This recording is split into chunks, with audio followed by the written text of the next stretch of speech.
जो हम पिछले वीडियो में बात कर चुके हैं कि फ़ंड फ़्लो क्या है, फ़ंड फ़्लो बनाते समय कौन कौन से स्टेटमेंट बनाए जाएंगे, जिसमें मैंने आपको बताया था कि change in working capital statement, उसके अलावा वर्किंग नोट में adjustment profit and loss account, उसके अलावा अंत में हम बनाते हैं फ़ंड फ़्लो स्टेटमेंट।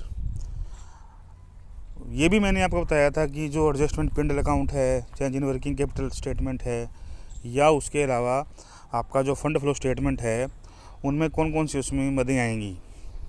आज हम बात करेंगे सबसे पहले कि जो आपका change in working capital statement है वो किस तरीके से बनाया जाता है और उसमें कौन कौन सी उसमें मदें आएंगी। तो एक एग्जांपल दे रखा है, एग्जांपल से हम समझने की इसको कोशिश करेंगे कि किस तरीके से change in working capital statement तैयार किया जाता है। ये हमें एक बैलेंस शीट दे रखी है 31 मार्च 2006 और 31 मार्च 2007-5 की बैलेंस शीट दे रखी है, जिसमें assets, fix assets, land and building, plant and machinery, current assets, loan and advance, stock, sundry debtors, bills receivable, advance payment of to contractors, cash with bank, ये आपको दे रखी है। उसके अलावा आपको दे रखी है लायबिलिटी साइड में दे रखी है share capital issued 3500 equity share, 100 रुपये का एक general reserve, surplus, P&L account, secured loan from banks, और उसके अलावा करंट लायबिलिटीज़ आपको दे रखी है। ठीक है, इसमें सन्ड्री क्रेडिटर और बिल्स पेबल आपको दे रखे हैं। तो मैंने आपको इससे पहले जो वीडियो मैंने आपको भेजा था उसमें मैंने आपको ये बताया था कि किस तरीके से आप change in working capital statement तैयार कर सकते हैं। आज हम बात करेंगे change in working capital statement बनाने की किस तरीके से बनाया जा सकता है। तो देखो, आप स्क्रीन पर देख रहे हो, सबसे पहले आप शेड्यूल या स्टेटमेंट चेंजिंग वर्किंग कैपिटल, ये इसकी हेडिंग हो जाएगी। ठीक है, शेड्यूल्ड या statement of change in working capital for the year ending मार्च 31 मार्च 2005।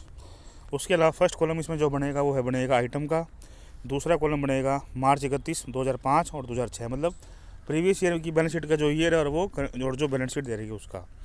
उसके बाद जो कॉलम बनेगा वो बनेगा इफेक्ट ऑफ वर्किंग कैपिटल, जो हमारी वर्किंग कैपिटल है उसका जो इफेक्ट है, कितना है, इंक्रीज़ है या डिक्रीज़ है, वो उसमें देखा जाएगा। तो ठीक है, तो पहला कॉलम बनेगा आइटम का, दूसरा कॉलम बनेगा मार्च 31 2005 और 2006 प्रीवियस ईयर और करंट ईयर।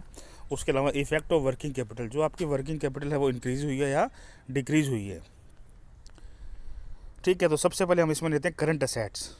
तो करंट असेट्स लेते हैं, तो करंट असेट्स में इसमें आप सबसे पहले आप देखोगे कि आप बैलेंस शीट आपको दे रखी है और बैलेंस शीट के असेट साइड में आपको दे रखी है करंट असेट्स। तो करंट असेट्स में देखो, सबसे पहले fix assets, land and building, plant and machinery के बाद में आप देखोगे नीचे आपको दे रखी है current assets, loan and advance. अगर ये लाइन नहीं भी दे रखी होती है तो हम इसमें से करंट असेट्स छाट लेंगे, जैसे कि stock, debtor, bills receivable, advance payment to contractors और कैश विद बैंक। ये सारी की सारी ये आपको दे रखी है। ये सारी की सारी जो चीज़ें हैं ये हमारी क्या है, ये हमारी क्या करंट असेट्स है। तो हम कैसे लिखेंगे, सबसे पहले हम लिखेंगे, हेडिंग लगा लेंगे करंट असेट्स, स्टॉक ट्रेड देखेंगे 2005 में जो स्टॉक है कितना है, तो वो दे रखा है 1,52,500, और उसके बाद 2006 में कितना है स्टॉक, 2,20,000। इन दोनों में डिफरेंस करेंगे, 1,52 से 2,20 हो गए, तो इंक्रीज़ हुआ, कितना इंक्रीज़ हुआ, 67,500, तो 67,500 इंक्रीज़ के कॉलम में लिख देंगे। इसी तरीके से सन्ड्री डेटर्स है, वो 1,56,000 के हैं 2005 में और 2006 में 1,66,000 के हैं, इंक्रीज़ हुए 10,000 से, तो 10,000 लिख देंगे इंक्रीज़ में। उसके बाद नेक्स्ट बात करेंगे बिल्स रिसीवेबल की। जो बिल्स रिसीवेबल है वो क्वेश्चन में आपको दे रखे हैं 18,500 और नेक्स्ट ईयर के दे रखे 34,000, तो इंक्रीज़ में, तो इंक्रीज़ में आ जाएंगे 15,500। फिर उसके बाद में है एडवांस पेमेंट टू कॉन्ट्रैक्टर्स, ये आपको दे रखा है 2,000 और 10,000, तो 8,000 से इंक्रीज़ हुआ है। फिर उसके बाद में बात करेंगे नेक्स्ट कैश एट बैंक, ये आपको दे रखा है 10,000 और 20,000, तो ये भी 10,000 से क्या हुआ है, इंक्रीज़ हुआ है। तो आप इसका टोटल लगा लोगे, टोटल ए। तो सबसे पहले क्या करोगे, जो टोटल ए है, जो हमारी करंट असेट्स को हमने टोटल लगा लिया, वो है 3,39,000 आया, उसका आया 4,50,000। ठीक है, अब उसके बाद में क्या करोगे, नेक्स्ट आता है करंट लायबिलिटीज़। तो जो हमारी जो बैलेंस शीट है उसमें लायबिलिटी साइड में हम देखेंगे जो हमारी करंट लायबिलिटीज़ कौन सी है। तो हमारी दो ही करंट लायबिलिटीज़ दे रखी है क्वेश्चन में, सन्ड्री क्रेडिटर्स और बिल्स पेबल। सन्ड्री क्रेडिटर के दे रखे 1,87,280 और 1,90,000, और फिर उसके बाद में दे रखे बिल्स पेबल के आपको दे रखी हैं 46,000 और 60,000। ठीक है। अब इसमें आपको देखने हैं ये आपकी डिक्रीज़ हुई है या इंक्रीज़ हुई है, आपको देखना है। तो हमारी 1,87,280 थी और ये बाद में 1,90,000 होगी, तो मतलब ये हमारी डिक्रीज़ हुई है। हमारे जो दायित्व हैं वो क्या हुए हैं, डिक्रीज़ हुए हैं। या फिर यूँ कह सकते हो किसी व्यक्ति को हमें 1,87,280 रुपये देने थे, अब उसको 1,90,000 रुपये देना, हमें फ़ायदा या नुकसान, तो नुकसान तो डिक्रीज़ में आएगा 27,20। इसी तरीके से आप देखोगे बिल्स पेबल का ये दे रहेगा 46,000 रुपये और 60,000 रुपये, डिफरेंस करोगे डिफरेंस आया 14,000, ये हमारे क्या हुआ, डिक्रीज़ हुआ, तो डिक्रीज़ में आ जाएंगे। इस तरीके से इसका टोटल कर देंगे, टोटल बी करेंगे 2,33,280 और 2,50,000। उसके बाद क्या करेंगे, जो इंक्रीज़ है उसका टोटल करोगे 1,11,000, डिक्रीज़ का टोटल करोगे 16,720 आया। उसके बाद में कर देंगे अपन वर्किंग कैपिटल, उसके बाद करेंगे वर्किंग कैपिटल। तो वर्किंग कैपिटल का फार्मूला था ए माइनस बी।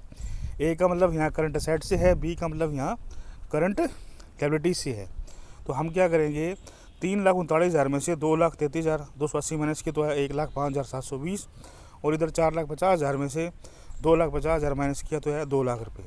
दोनों का अंतर करेंगे, 1,05,720 में से 2 लाख को माइनस करो, या 2 लाख में से 1,05,720 माइनस करो, जो डिफरेंस है वो है 94,280। तो इसमें लिख देंगे वर्किंग कैपिटल 94,280, जिस कॉलम में कम आएगी अमाउंट उसमें लिख देंगे। इधर दोनों का डिफरेंस करेंगे, वो भी 94,280 आएगा, उन दोनों का डिफरेंस कर देंगे। तो ये जो आपके जो पहला और दूसरा कॉलम बराबर हो जाएंगे, और तीसरा और जो फोर्थ कॉलम है उसमें जो आपको अमाउंट दे रखी है 1,11,000 और 1,11,000, ये भी आपके बराबर हो जाएंगे। पहले दो कॉलम बराबर हो जाएंगे और जो लास्ट के जो दोनों कॉलम है वो बराबर हो जाएंगे इंक्रीज, ठीक है।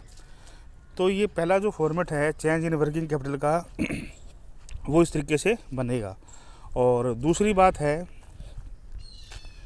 कि change in working capital statement, change in working capital statement को जांचने के लिए हमें यह देखना पड़ेगा कि हमारी जो वर्किंग कैपिटल आई है, मतलब ए माइनस बी करने पर असेट्स में से करंट असेट्स में से करंट लायबिलिटीज़ को माइनस करने के बाद ए माइनस बी जो हमारी आई है उसका जो डिफरेंस है 94,280 में जैसे क्वेश्चन में दे रखा है, वही डिफरेंस इंक्रीजेज और डिक्रीजेज का आएगा, ठीक है।